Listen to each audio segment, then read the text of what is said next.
diretor da Sociedade de Medicina do Exercício e do Esporte do Estado do Rio de Janeiro, diretor do Departamento de Ergometria, Reabilitação Cardíaca e Cardiologia Desportiva da Sociedade de Cardiologia do Estado do Rio de Janeiro e diretor da Assistência Médica da Clinimex. Vai falar para a gente sobre o idoso atleta. Obrigado pelo convite, um prazer estar aqui no Congresso de Geriatria, é a primeira vez que eu estou aqui. Vou falar um pouquinho do tema idoso atleta. Idoso atleta, me deparei e a fonte mudou um pouquinho. O tema é bem abrangente, né? Em 20 minutos eu espero que eu consiga abordar bem. Idoso atleta, fiquei na imagem aqui, né? Fui buscar idosos atletas, 104 anos, ciclista, né? Quantos ciclistas de 104 anos vocês veem por aí?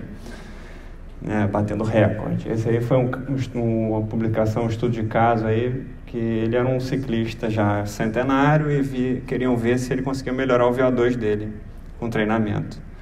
Então, mediram o VO2 dele antes, com 103 anos, e aos 104 anos, treinaram ele, realmente melhorou o VO2. Então, é sempre possível melhorar a sua condição aeróbica desde que você treine, né? Que você não se machuque. Então, fui buscar outros casos.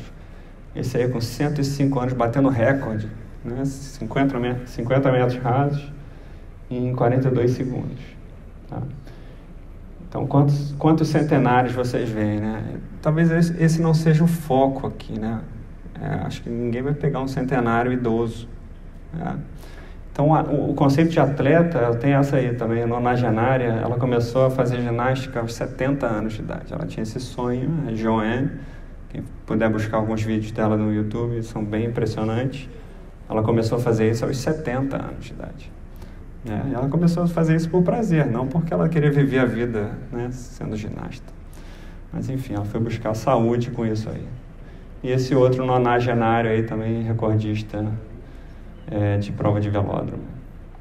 Bom, então fui buscar um conceito de atleta, né? Atleta vem do grego, né, atlos, aquele que combatia nos jogos solenes da Grécia e Roma Antiga. Mas isso tem um conceito melhor, que a gente associa atleta com saúde, né? Mas nem sempre é assim. Veja só, um atleta de sumô não tem saúde, né? Atleta gordo, obeso, provavelmente diabético, hipertenso. Michael Phelps, né? Teve depressão, quase cometeu suicídio, voltou, deu a volta por cima. Realmente é um atleta, né, de ponta, olímpico, maior campeão olímpico de todos os tempos, mas será que ele tem total saúde, assim? Então, qual é o conceito que a gente quer? Então, o conceito atleta, nosso grupo lá publicou esse editorial no jornal escandinavo, com alguns conceitos básicos, né, do que é ser atleta. Então, ser atleta é estar treinando, praticando esporte para melhorar a performance ou os resultados. Tem que ter todas essas características aí. Estar participando ativamente de competições, estar formalmente registrado como competidor em organizações, né?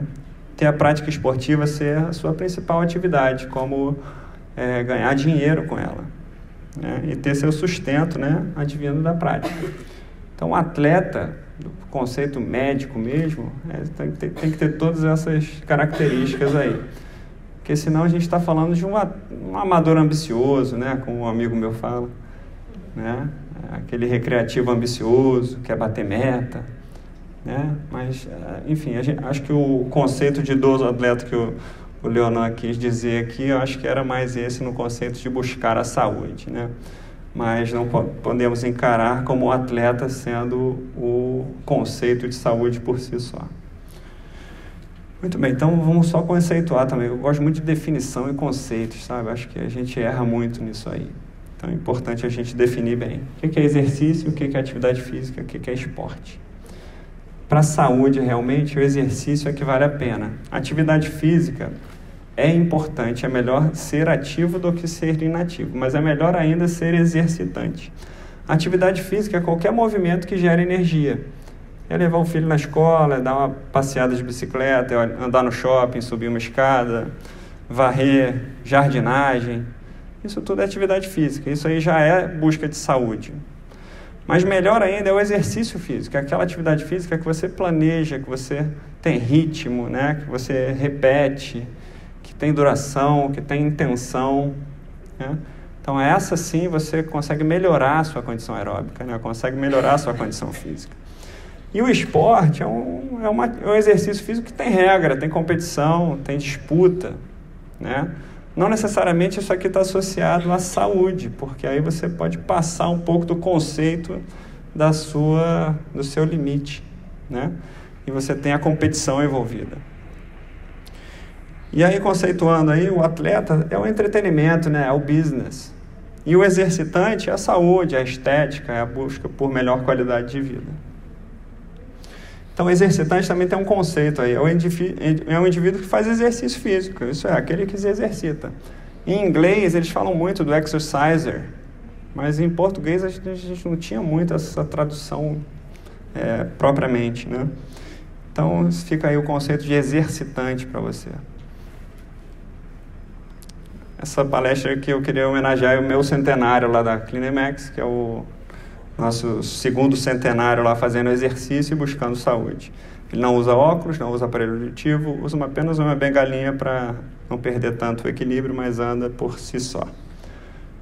E é bastante lúcido. E também sobre esse outro exemplo interessante do nosso cliente maratonista que infartou após uma maratona e colocou 2 stents e continua correndo e desejando correr as suas maratonas, mesmo tendo tido esse tipo de evento. Então fica a minha homenagem aqui a esses 2 exemplos de superação. E eu queria mostrar para vocês essa pesquisa bem interessante do Ministério da Saúde, que eles fazem anualmente com telefonemas para a casa das pessoas. Desculpem os círculos que saíram do lugar aí, mas eu queria mostrar para vocês aqui como é que a população vai envelhecendo, que 50% da população é fisicamente ativa dos 18 aos 24 anos, mas esse percentual cai para 22% quando a pessoa se torna idosa. Isso é que é o mais grave para a saúde. É a pessoa se tornar inativa ao longo do tempo, né? Vai perdendo condição física, vai perdendo atividade física ao longo dos anos. Então vai envelhecendo e vai ficando mais inativo. Peguei essa tabela aqui interessante também do ano passado, que mostra que as mulheres, especialmente, elas já são mais inativas quando jovens e ficam mais ainda quando idosas. Os homens caem pela metade, de 50%, caem para 24% de percentual de ativos. Então, vocês, enquanto médicos geriatras, têm que prestar atenção nisso aqui. Mais do que se o cara é atleta, mas principalmente porque ele é sedentário. Então, a gente está falando disso aqui, ó, a população, grande maioria da população é sedentária, alguma população faz atividade física, pouquíssimos fazem exercício, mas são raros os que fazem esporte propriamente, que são atletas. Então, ó, o perfil da população é esse, ó, fisicamente inativa, metade da população é fisicamente ativa, alguns são exercitantes e raríssimos são os atletas propriamente. Bom, o Steve Blair, ele publicou aqui, ó, que a inatividade física é o mal do século XXI. Né? Qualquer exercício de moderada a alta intensidade já reduz o risco de mortalidade no efeito acumulador. Mais de 150 minutos por semana de exercício moderado reduz em 33% a mortalidade geral. Muito mais do que obesidade, fumar, tabagismo, né? Hipertensão, colesterol alto e diabetes. Ora, é a baixa aptidão física. Cardiorespiratory fitness, né? É o fitness cardiorrespiratório. E ele mostrou aqui o impacto favorável da atividade física regular sobre a mortalidade ao longo dos anos. Naqueles que passaram a fazer exercício começaram a morrer menos, naqueles que permaneceram sedentários, ó, ao longo dos anos, passaram a morrer mais realmente. Então, esse é um fator de risco mais importante aí para impacto de sobrevida e qualidade de vida, é ser fisicamente ativo, especialmente fazendo exercício. Então, a inatividade física está ligada a vários males de doenças crônicas não transmissíveis, né? Doenças cardiorrespiratórias, musculoesqueléticas, neurológicas, digestivas, autoimunes, ósseas, enfim, muitos males estão associados à inatividade física. É isso que a gente tem que combater realmente. Exercício físico é como se fosse a pílula mágica. Ele está associado à saúde, qualidade de vida e longevidade, e combate vários males como tratamentos adjuvantes de hipertensão, obesidade, diabetes, doença coronariana, osteoporose, obesidade, dislipidemia. É a famosa pílula mágica. É muito mais perigoso você decidir permanecer sedentário do que participar de competições master, por exemplo. Então, não se assuste se o seu paciente disser que quer participar de alguma competição. Eu vou chegar lá, mas como é que a gente vai estratificar isso? Mas incentive-o mais do que interrompa-o. O exercício físico é um instrumento de saúde. Quanto mais extremamente ativo ele for, mais saúde ele vai ter. E quanto mais extremamente inativo ele for, menos saúde ele vai ter. Então, encare isso como um problema. Olha só, as medicações e exercício têm um contraponto interessante. Porque as medicações têm uma dose tóxica que está em vermelho e tem uma dose que não faz nenhum efeito, que está aqui em cinza. Enquanto o exercício, a menor dose já faz efeito. Uma dose mais moderada faz melhor, uma dose mais intensa, melhor ainda. E a dose tóxica a gente ainda não chegou à conclusão de qual é. É interessante mostrar que a baixa condição física aumenta em 5 vezes o risco relativo para eventos cardíacos desfavoráveis, enquanto ser tabagista, dislipidêmico ou hipertenso aumenta em 2. Então combatam o sedentarismo com todas as forças. É interessante mostrar também que para cada MET, que é um equivalente metabólico de condição aeróbica que você ganha, você reduz em 12% a mortalidade por todas as causas. Isso foi um trabalho bem interessante, mostrado pelo Jonathan Myers em 2002, em que ele testou mais de 6 mil homens e viu o desfecho disso em até 14 anos de segmento. Tá? Então, melhorar a condição física ainda traz redução de mortalidade por todas as causas. Interessante mostrar que o atleta master para a Sociedade de Cardiologia é um indivíduo acima de 35 anos, mas não tem posicionamento para idosos atletas acima de 65 anos. Eles já tratam acima de 35 anos como master. E existem vários posicionamentos nesse sentido. Circulation 2001 publicou essas recomendações para screening de pré-participação em idosos, em master, atletas master, para doença cardiovascular. E a Revista Brasileira de Medicina do Esporte também publicou o primeiro consenso de Petrópolis, que é o esporte competitivo em idosos acima de 35 anos. Então, vou falar um pouco sobre esses trabalhos. O atleta master que falece durante uma prova ou treino quase sempre possui uma doença importante, primariamente cardíaca. E é isso que a gente tem que ir buscando. Os indivíduos saudáveis fazendo exercício físico ou esporte em condições climáticas adequadas ou satisfatórias não apresentam morte súbita cardiovascular, desde que bem orientados. O risco tende a ser menor em eventos mais longos e de ritmo praticamente constante, nos quais a técnica desempenha um papel menos importante. É o exercício. Mas a gente sempre bate nessa questão aí, que o atleta master, ele teme se submeter a avaliações médicas. Por quê? A gente pode tirar ele das competições, ele tem o médico como uma grande barreira, assim, então ele tem medo do médico falar, olha, não faz isso aí, porque isso aí pode trazer risco para você e tal. Mas não é bem assim. Então vamos lá, como é que a gente faz na CliniMax, tá? Eu tenho uma experiência de pessoal de mais ou menos 4.500 testes, já atendi de crianças a idosos até 97 anos de idade, e já com condições aeróbicas bem diferentes, Desde 2 METs, é aquela pessoa que tem dificuldade de levantar da cadeira, até 22 METs, que é um maratonista, meia maratonista para 1h15, ou maratonista para 2h30. Então, perguntas básicas que a gente faz na avaliação de atletas, seja master ou não master. Esse cara está saudável para a prática esportiva que ele quer?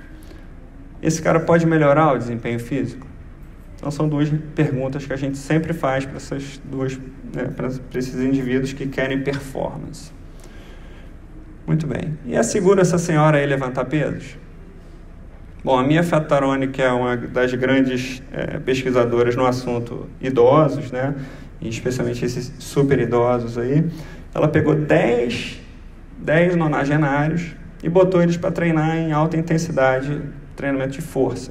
E viu os desfechos. Ela viu que não teve nenhum caso de IAM, nenhum caso de angina, nenhum caso de morte súbita nesses indivíduos. E depois foi fazer uma revisão da literatura, com mais de 26 mil indivíduos foram submetidos a teste de fortalecimento a cada 2 anos na Cooper Clinic, na Universidade da Flórida. E aí chegaram à conclusão, é seguro essa senhora não levantar pesos? Na verdade, ela tem que levantar, né? Porque senão o músculo dela atrofia, como o Ricardo mostrou ali, falou da sarcopenia.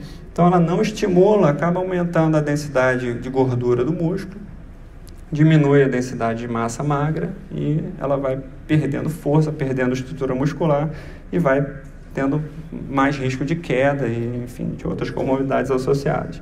E esses são cortes tomográficos também de uma idosa com sarcopenia e um senhor aqui embaixo na letra B, é um triatleta de 70 anos de idade. Então, o que está escuro aqui é a massa muscular, o que está clarinho aqui é a massa de gordura dele, de tecido subcutâneo. E aqui é o contrário, né? Tecido subcutâneo do sedentário e aqui é a massa magra dele. Esse aqui é um indivíduo de 40 anos de idade, né? Se assemelha bastante, porque o cara ficou fisicamente ativo. Muito bem, na força muscular, a gente tende a fazer o hand grip test, que é nesse aparelhinho de hand grip, e ele também, na nossa casuística, está associado a maior mortalidade. Tá? No quartil aqui menor em vermelho, ó, se morre mais quem tem menos força do que quem tem mais força ao longo de 6.000 dias. E a mesma coisa acontece com potência muscular. Só o conceito de potência muscular, que é força vezes velocidade, que é um conceito relativamente novo, mas de potência muscular, que a gente faz a mesma coisa com o teste remada alta.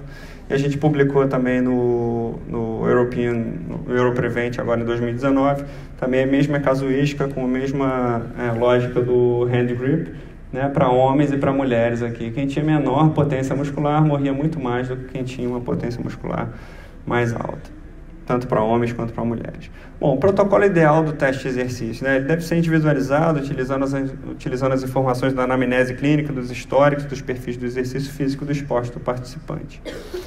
Devemos dar um atestado médico para liberar para a competição.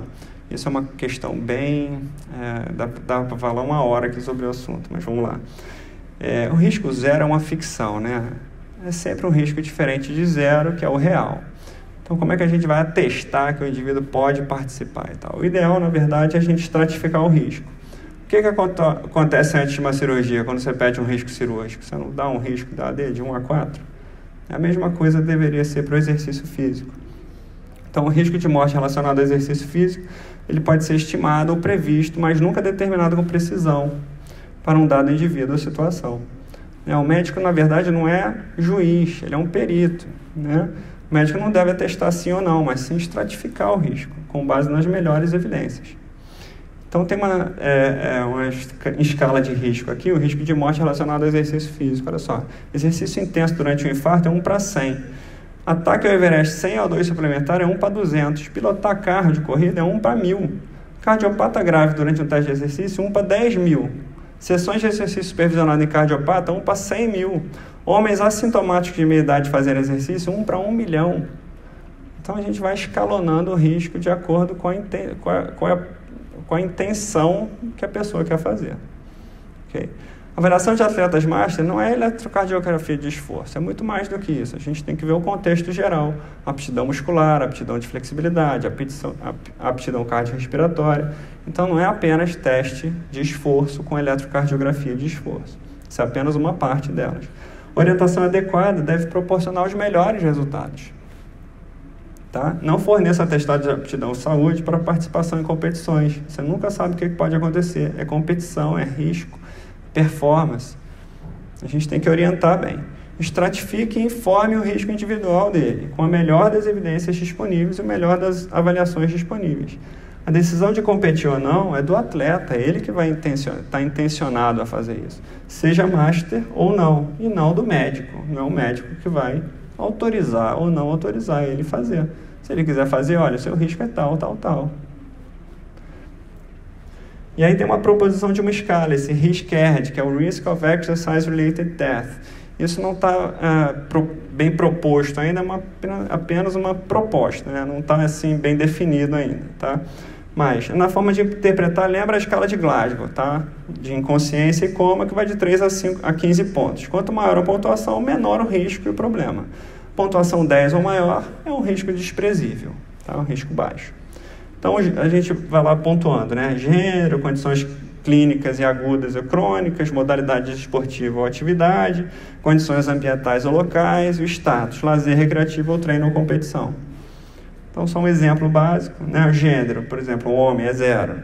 Condições clínicas, aguda e crônica, 40 anos e hipertenso. Aí você dá uma nota 2. Né? Ele quer fazer o quê? Uma corrida de 10 km, então a pontuação é 1. Condições ambientais ou locais, ao ar livre, 30 graus, 70% de umidade, nota 1. Status, lazer recreativo, treino ou competição, treino, então a pontuação é igual a 2. Então ele tem um risco relativamente baixo. Okay? Então, se é igual ou maior que 10, o risco clínico é desprezível. Tá? Muito bem, aí se a gente tem uma pontuação 0, o risco dele é 1 para 1, ou seja, 100%. Se a pontuação dele é 2, é 1 para 100. Se a pontuação dele é 4, é 1 para 10 mil. Se a pontuação dele é 6, é 1 para 1 milhão. Se a pontuação dele é 10, é 1 para 10 bilhões. Então, a gente vai estratificando por aí. Então, take home message, vamos lá. Valorize sintomas anormais em situações de exercício físico. Okay? O exercício físico é uma ferramenta diagnóstica também, além de ser terapêutica e preventiva. Vamos lá, atividade física e exercício não são sinônimos. Eu sei que terminou o tempo, eu já estou terminando. A aptidão física é talvez o mais importante fator em uma velhice saudável. Indicadores de aptidão física são excelentes marcadores de prognóstico. Sempre converse, estimule e priorize exercício físico no seu paciente idoso. Tenha muito medo do sedentarismo. É extremamente danoso para a saúde, em especial do idoso e da criança. A aptidão física envolve 5 componentes: força, potência muscular, flexibilidade, equilíbrio, composição corporal e, principalmente, a condição aeróbica. Prescrição de exercício deve ter duração, frequência, modalidade e frequência semanal, né? Tempo de duração, tipo, tá? Então, fit, né? Frequência, intensidade, tempo, tá? A palavra fit vem disso, frequência, intensidade e tempo, ok? Tipo de exercício, muscular, alongamento, cardio, ok? Então, tentem prescrever o exercício para o seu paciente. Exercício não é uma jornada. Quer dizer, é uma jornada, não um destino, né? Ele deve ser continuado por toda a sua vida. A gente não para de se exercitar porque a gente ficou velho. A gente fica velho porque para de se exercitar. Então, eu já dizia Dr. Kenneth Cooper aí. Meus conflitos de interesse são esses, né? Eu sou exercitante, sou praticante de esporte assíduo. Como o Dr. Leonan falou, eu sou diretor também de divulgação dessas 2 sociedades. E faço um convite para vocês aí que semana que vem a gente está fazendo um workshop, né, sobre exercício físico do Departamento de Cardiologia, Departamento de Exercício da Socierte, né, que vai ser lá no Centro Empresarial Rio, na sexta e no sábado que vem. Okay? As inscrições estão aí pelo Instagram e aí estão meus contatos. Muito obrigado.